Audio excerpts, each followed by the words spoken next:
Welcome to Flashpoint, everybody. I'm Jason Colthorpe. Lots to talk about, and four of our favorite insiders are here to do just that. Orlando Bailey, Caitlin Buss, Portia Roberson, and Jason Rowe are here to discuss what's happening from the Metro to the Beltway. It's the last day of November, and this is Flashpoint. Well, we've seen some strange developments from Washington recently. I mean, who could have predicted that a meeting between two guys that called each other a communist and a fascist, respectively, would go so amicably? Or that one of the loudest voices in Congress would silence herself? Back here at home, we're now less than a year away from a new governor and a new senator. Some of the candidates in each race making some bold moves. How strategic are they? And is it just laying the groundwork for something bigger? Let's talk to our insiders about that and much more right now on Flashpoint.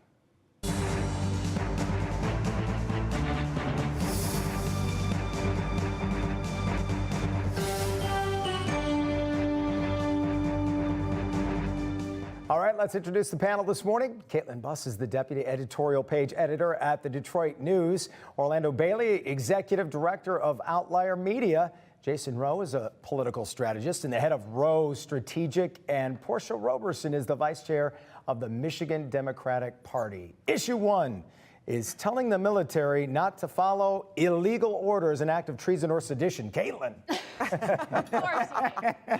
Look, I don't think it was a good move. I'm not sure why they felt the need to put that video out, but I think they were perhaps trying to bait Trump, and he walked right into it. So at this point, whether or not that was a good idea is irrelevant because Trump has already kind of trumped it with his own statements. I don't think it's a good idea to sow discord among the ranks of the military. I think there's more responsible ways to do that. As we tape this, by the way, I should point out, Orlando, the FBI currently interviewing all 6 of those on the video, but talk about the strategy part of this. I think that's got to play in here somehow. I think it's a politically, I think it's a political move on part of them to do that. We're talking about 6 centrist Democrats. These are not folks who are far to the left. These are not folks that anyone would consider progressive. These are former CIA alum or veterans within the military.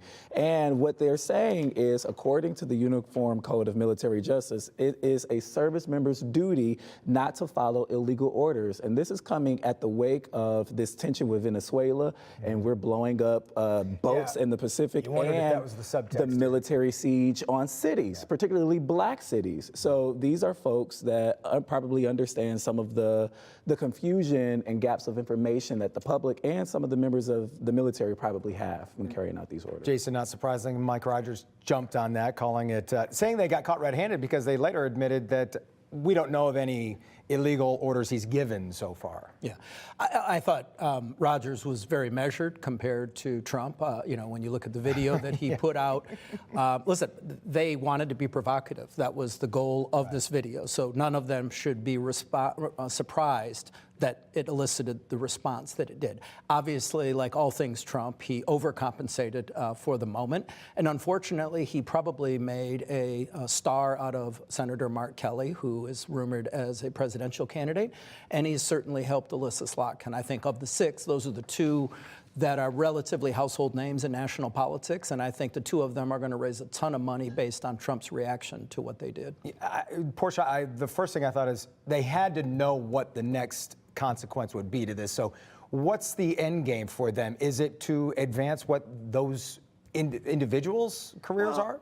I don't know that it's about advancing your individual careers. I think that to a certain extent there was some provocation on the part of Trump to see how he would react to it, and as the course, he reacted in a way that, you know, shows how non-presidential he can be at times. I think, you know, I actually thought that maybe they were aware of some instances where military was being coerced or sort of pressured into doing things that were illegal in talking about bombing boats, that we don't have any any sort of evidence that the people on those boats are drug runners and are bringing drugs into this country. So I think what we're seeing again is a reaction from Trump that is always above and beyond. He's asking for, death. He's talking about hanging folks. I mean, those are kind of things that I think some of this may have been to show folks, again, where the president is. And we talk about violence amongst elected officials, right? And not calling for violence and being very measured in our comments when we're talking about things like violence. Yeah. Here we have a president who continues to ask for violence against elected officials. Well, and Jason, I'll come back to you. Speaking of Trump reactions, it had to make MAGA or all Republicans kind of just do a double take to see he and Mamdani in the Oval Office chumming it up this week. And I loved it. Not to mention Marjorie Taylor Greene resigning, and you had to be thinking, what planet is this? What a week we have endured. Listen, we've been living through a lot of dystopian things over the last 10 years, and this certainly takes the cake. And listen, the MTG thing, no one was more obnoxious in being a Trump enforcer in Congress than Marjorie Taylor Greene. And I think what happened over the last couple of weeks helps underscore the fact that MAGA isn't about a political movement. It is about fidelity to one man. And it doesn't matter how loyal you've been to that man. If you decide that you have a disagreement, and this is one, by the way, it's not like she conjured up something that was inconsistent with his agenda. He campaigned on this. This didn't come out of nowhere. She held him accountable to his own rhetoric, and now she's been cast aside. And then with Mamdani, I think there's a lot of conservatives that are furious over that because this is a guy that people are prepared to replace Nancy Pelosi as she retires and exits the stage as the face of the Democratic Party. Just as people tell me they want to beat Rashida Tlaib. Listen, if there's one Democrat left standing in Michigan, I want it to be Rashida Tlaib. I want her to be the avatar for all Democrats in Michigan. That's, I think, what conservatives had hoped with Mamdani. But now, all of a sudden, we see a brofest between him and the president. Yeah, I think they were counting on that being the face of the enemy for a while. But what did you make of those two headlines this week, Orlando? Oh, man, I actually thought it was hilarious to see the two of them together.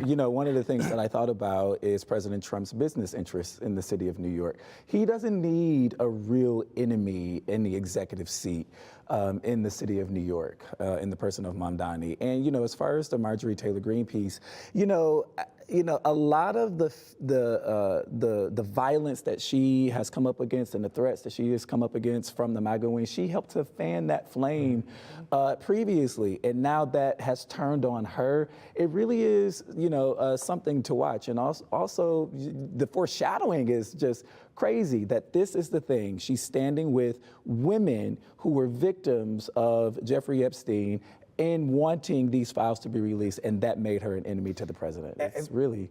Speaking of foreshadowing, Caitlin, do you think this is this a one-off with Marjorie Taylor Greene, or there's kind of rumblings that other members of Republicans in Congress might just resign? I don't know if I buy that. I think there's a huge split happening in MAGA. I think we're seeing that, it wasn't as serious about governing, perhaps, as it needed to be. It was more of a revolutionary coalition that needed to incite passion, and they're not serious about governing. I think that's kind of what she's hinting at, but also she's been part of the problem. I think there will be other defections. I think people are fatigued by Congress. I think it's a cesspool at this point, and I take people somewhat at their word that they don't think they can get done what they came there to do, and they want to leave. On the Mamdani thing, I actually was not surprised at all to see him sitting there. I was not surprised to see them getting along. He's a surprising winner, and Trump can't shy away from that, right? He has to embrace that, and so he's going to hope that he's successful. What that ultimately means policy-wise, I have no idea, but it was really, it did not surprise me at all to see them getting along. I know. They're both good at with this. the words. They're both good at this, but I think this also points to the populism that Trump has made popular. Is going to come now for Democratic Socialists, and people are going to switch over to that because that's kind of the shared principle among them, and we saw it play out. We're going to dive into the races for governor and Senate right after this. More Flashpoints. Stick around. It's really a great...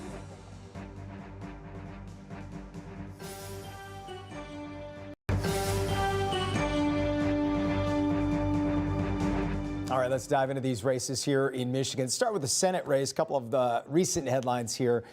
Mike Rogers recently claiming his loss to Slotkin was stolen over ballots somehow showing up. Haley Stevens, meantime, jumped on Alyssa Slotkin's call to ban all presidential pardons. Let me go around the table this way, Portia. Handicap the Senate race where we stand right now. So it changes, and it feels like it's moving so fast. Sometimes you can't really keep up with it. I think, Mike Rogers going back to this, it was a fractured election, and, there were ballots that showed up late. I thought this was gone. I thought that he was done with this. He was on Flashpoint, and he never mentioned it. I would have asked him. And here he is bringing it back, and I don't think that's a path to victory for him. I don't know why he feels like he needs to inject that. Maybe he's hoping to get Trump support, but he already has it. So, Yeah, I mean, I it. don't see trying to keep it, Yeah. you're right, but I don't see, there's nobody else challenging him on the Republican side. So, I mean, I don't think he's going to lose that support from Trump, and I don't know what it does to the base for him that he would talk about an election that didn't, that there were false ballots at the election box. So I think he needs to pivot away from that and tell us what he's going to do. He did lose a very close race before, and it's going to be difficult to beat him. I think on the Democratic side, we've got 3 very good candidates running, and we're going to have to figure that out in terms of who's going to be the nominee. But sounds like Gary Peters' answer from a week ago. I'll let them figure it out. Let them figure it out. I mean, that's what we do. We let them figure it out. But I think, Mike Rogers jumping in to make this case doesn't make any sense to me. Yeah. Where are we at in the Senate race, Jay? Well, I will just say on that, he was speaking to a small grassroots group. This wasn't some big policy announcement or a part of his campaign, so I wouldn't read too much into it. This is the greatest hits with the base, so I think he was just giving them a little red meat in a small meeting. I do think he's very well positioned. The fundraising needs to get better. This is the #1 pickup in America for Republicans when it comes to the U.S. Senate, and so far his fundraising has lagged given the situation that he has before him. And there are 3 well-funded, credible Democrats. I don't see any of the 3 getting out between now and August. History is not our friend. Historically, out of 20 elections, second term of a president, the incumbent party has lost 18 times. One thing people are not paying attention to is Republican candidates and the national committees are outraising Democrats for the first time in a long time consistently, but also Trump's raised $2 billion already, and we've got a year until the election. So that could be $3 billion that the Republicans have that we haven't had in the past. And Rogers only lost by 19,000 votes, but he was outspent $52 million to $13 million. That's a 4-to-1. Huge. So even if it were 2-to-1, he would have won that thing. And so the resources Republicans have this time are much stronger than the past decade. Orlando, do you see anybody with the momentum in the Senate race on the Democratic side right now? I'm following the money. And so if we look at what Representative Haley Stevens has raised, $4.7 million, she's outraised Mike Rogers and her Democratic candidate, Mallory McMorrow. Mallory is at $3.8 million. Abdul is at $3.5 million. I'm following the money. And, the money raised helps to control or solve for the outcome of these elections. And so she's up there. The Senate race, yeah. Caitlin, do you feel like this is the time now? We get to the end of the year here. It's maybe time for that first offensive.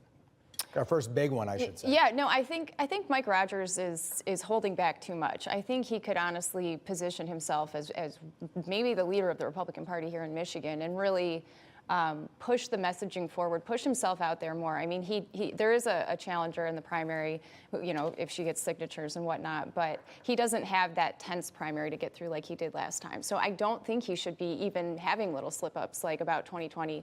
I don't think that should come up at all. I think he should really be looking at the future of the party to keep Trump's support and bring along all the other messaging that's there. On the Democratic side, I think the momentum is behind Abdul El-Sayed. I mean, I think he's an exciting candidate, especially with kind of the coalitions and the unique makeup we have here in Metro Detroit. He kind of cuts across a lot of lines. So I know he doesn't have as much money, but I think Mallory's having a hard time, and I think Haley Stevens, I just don't think she's running a good campaign. I don't think she's a great candidate. So we'll see what happens. I mean, he's running to the left of them, and he's a Mamdani-like figure. Yes. And so Certainly Bernie he's Sanders-like. definitely somebody to watch for sure. And Mandami's election makes him really feel good Yeah. about the possibility He's of in being the sweet elected in the spot. place. Yeah. Absolutely. And Republicans are rooting for El Sayed. I know. Of Of course, We know of that. course. Let me ask, let's dive into the governor's race. We've had a couple of debates for the Republicans. And last week, Caitlin, I'll start with you. Eric Nesbitt calling on the Federal Department of Justice to oversee elections in Michigan next year. This one feels, considering the last three secretaries of state have been Republicans who oversaw big elections with their names on it. Is this just Nesbitt trying to knock Benson down a peg as maybe she's the perceived frontrunner there? I think so, but I think that is probably his ultimate goal. And if she weren't going to be a competitor to him, likely, then he wouldn't be doing it. But I think there are really big concerns about her trustworthiness, her accountability, her ability to run efficient elections. She's had huge conflicts of interest in the past, even just in the 2024 election. So his questions are legitimate. I think it's good that he's sticking his neck out there, and it might come down to those two. Benson, do you think Benson's conflicted, Portia? I don't think so. I think, listen, she's run great elections here in Michigan. I think that this going back to the past and continuing to sort of rethink about what happened in the past elections is just people putting stuff out there. I think it's all about trying to figure out how he can bring Jocelyn Benson down. We know she's a front runner in this election. I know that he knows that this is going to be a tough race for him should he make it through the primary. But I think there are a lot of Republicans that are going to give him a hard-fought race to get to that general election, and he needs to be worried about those competitors first. That's a deep race. Do you feel like maybe, I also crept into my head, maybe Eric Nesbitt thought, yeah, I'm tired of seeing people just automatically think John James is the front runner here, and then this kind of move. I think it was to provoke some reaction and remind people that he's out there running, and I don't think John's running an amazing campaign right now. It's very much prevent defense, kind of. But I think, when it comes to Jocelyn Benson, what people forget when it comes to the conspiracy theories of 2020, she was an active participant in that. The courts, after the election, ruled against her multiple times that she violated the law in the way she executed her duties as the Secretary of State. She sent out absentee ballots to every registered voter, even when they legally were not allowed to receive those ballots. She instructed clerks. The overseas? No, this was here domestically, because she used COVID to unilaterally send absentee ballots to every voter in the state. That was illegal. Second, she instructed clerks, county clerks, township clerks, city clerks, to ignore the law that said compare the signatures on their ballot to the signatures that they have on file. So when people say the election was stolen, we know that those ballots were inserted into the count, but we have no idea who they were within that. So to say that maybe there was some illegal ballots, absolutely. But that is two occasions in when the courts came after the election and said that she violated the law. So I would argue she cannot be trusted based on her track record, not partisan political considerations. What I was going to finish on this topic, Orlando, speaking of candidates people don't want to overlook, Lieutenant Governor's still in this race too, by the way. The Lieutenant Governor is still in the race. And interestingly enough, he is beginning to run a campaign to the left of the Democratic center. His social media posts lately have been really, really hilarious. He's taken to social media. There's a quarter zip trend. The young people are doing quarter zips in matcha. He has quarter zips in free college. And then he did some trend with Representative Jasmine Crockett, which was really surprising to see. And so, I think he's fighting. He's fighting to stay in the race. Nobody's giving up. I have a couple more topics I want to get to with our panel this week. Stay right there.